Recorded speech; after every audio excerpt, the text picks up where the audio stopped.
pero como la felicidad nunca puede durar mucho tiempo, pues llegó una epidemia de peste. Entonces Edipo, para solucionarla, otra vez mandó a Creonte al oráculo de Apolo para ver si Apolo le podía decir cómo librarse de esta peste. Habíamos dicho en la lección de Apolo que Apolo, entre muchas otras cosas, era el dios encargado de infundir pestes, pero también de curarlas, ¿no? Entonces, pues era muy apropiado ir a preguntarle a Apolo, ¿no?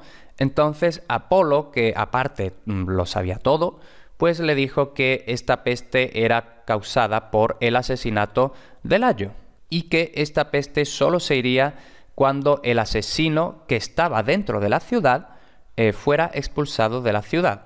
Entonces, Edipo dice que el asesino del antiguo rey está en esta ciudad y que encima está causando esta peste tan terrible, pues por todos los medios tengo que saber quién es y expulsarlo. Entonces, llama al adivino Tiresias y el adivino Tiresias, tras un gran tira y afloja, le acaba diciendo, pues que sepas que el asesino de la persona cuyo asesino buscas eres tú. Entonces Edipo, por supuesto, se frustra mucho, dice, ¿qué me estás contando? ¿Cómo voy a ser yo el asesino de Layo si yo nunca he conocido a Layo? Entonces, esto, por cierto, es básicamente toda la trama, o el 80% de la trama de la obra de Sófocles, Edipo Rey, que ya te acabo de decir, te lo he dicho al principio de esta clase, que es para mí la mejor tragedia que se ha escrito nunca y te la recomiendo muy encarecidamente. Entonces, esto es básicamente la trama de Edipo Rey y ahora vamos a hacer un pequeño paréntesis para ver quién era este Tiresias. Este Tiresias era uno de los grandes adivinos de la mitología griega, posiblemente el más gran adivino, quizá empatado con Calcante o un poquito más, ¿no? Entonces, este Tiresias era de tal envergadura que guió a Odiseo en su catábasis, es decir, en su descenso al Hades. Este Tiresias era descendiente de uno de estos espartos, uno de los 5 espartos que habían fundado los linajes tebanos, y Zeus le concedió vivir 7 generaciones, por lo que este Tiresias va a ser muy desgraciado y va a haber muchas desgracias. Y esto de que va a haber muchas desgracias es un poco paradójico porque Tiresias, como en general los adivinos, son ciegos. Normalmente la ceguera en un personaje indica que es sabio, lo cual, por cierto, es un poco contradictorio, por así decirlo, ya que los griegos pensaban que alguien sabía algo cuando lo había visto, como consecuencia de haberlo visto. La cuestión es que hay una versión del mito que no es la más extendida ni la más famosa, que dice que a Tiresias lo cegó Atenea porque Tiresias la había visto desnuda. Entonces, por un lado, lo cegó, pero por otro lado le hizo adivino, ¿no? Atenea, recordemos que es la diosa de la sabiduría, etcétera, etcétera. Pero esa es la versión menos conocida. Aquí, por cierto, en la imagen de la derecha vemos a Tiresias efectivamente guiando a Odiseo, que está a punto de hacer un sacrificio para entrar en el Hades. Entonces vamos a hablar de cuál era la versión más extendida de este mito sobre Tiresias, su ceguera y el don de su adivinación. Todo había empezado por un castigo de Hera a Tiresias porque un día Tiresias, cuando era joven, aquí lo vemos, bastante jovencito, pues él había molestado a 2 serpientes que estaban copulando y, claro, Hera, que al fin y al cabo era protectora de los matrimonios y todo esto, pues aunque fueran serpientes, pero aún así no podía consentir que alguien estuviera molestando a 2 serpientes copulando. Entonces castigó a Tiresias convirtiéndolo en una mujer durante 7 años. Luego de esto, otro día Tiresias estaba paseando y volvió a ver a otras 2 serpientes copulando. Entonces ya había aprendido su lección y no molestó a estas serpientes. Entonces Hera le dijo, bueno, pues venga, ahora que ya has aprendido la lección, te voy a volver a convertir en hombre. Entonces la cuestión es que Tiresias había sido el único mortal que había sido tanto hombre como mujer.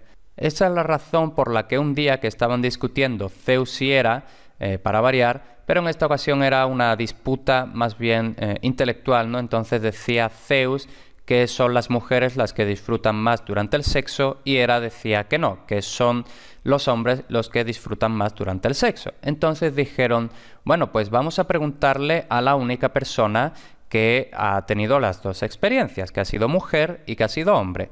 Entonces, le preguntaron, le dijeron: Tiresias, ¿tú qué sabes de esto? ¿Quién disfruta más, los hombres o las mujeres? Entonces, Tiresias le dijo que eran las mujeres, efectivamente, las que disfrutan más durante el sexo. Entonces, Hera, un poco contrariada, lo dejó ciego.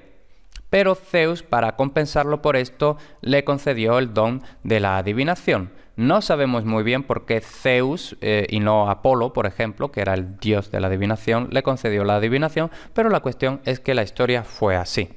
Entonces, dicho todo esto, porque era el mejor momento para hablar un poquito de Tiresias, volvemos a la historia de Edipo. Teníamos esta peste.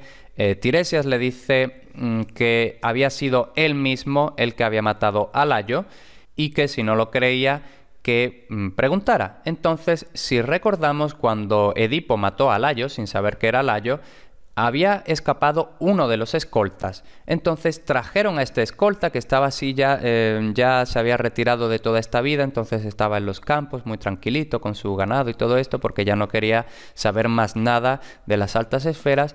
Pero fueron a buscarlo y le preguntaron, ¿no? Y mientras estaba pasando todo esto de, mira, es verdad que ocurrió todo esto, no sé qué, pues justo en ese momento, casualidades de la vida, llega un heraldo de Corinto. Recordemos que Corinto es donde Edipo se había criado. Entonces, este heraldo llega y dice, mira, que Pólibo ha muerto, Pólibo, tu padre adoptivo, Pólibo ha muerto, entonces tienes que venir a Corinto a reinar, a suceder a tu padre.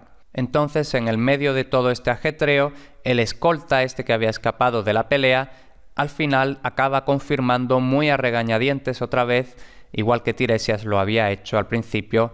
Este escolta acaba confirmando la versión de Tiresias, es decir, que había una persona que había llegado allí y que había matado a Layo y tal y cual. Edipo sigue sin creérselo mucho, pero después le empieza a dar vueltas, dice, bueno, es que realmente parece que todas las piezas encajan, no sé yo si creérmelo porque tal, porque cual, Yocasta ya oliéndose el pastel, ¿no? De estas cosas que la gente rechaza creerlo, aun cuando todo apunta a que sí. Entonces Yocasta le empieza a decir, mira, déjate de rollos, no investigues más, no profundices, que estamos muy tranquilitos como estamos.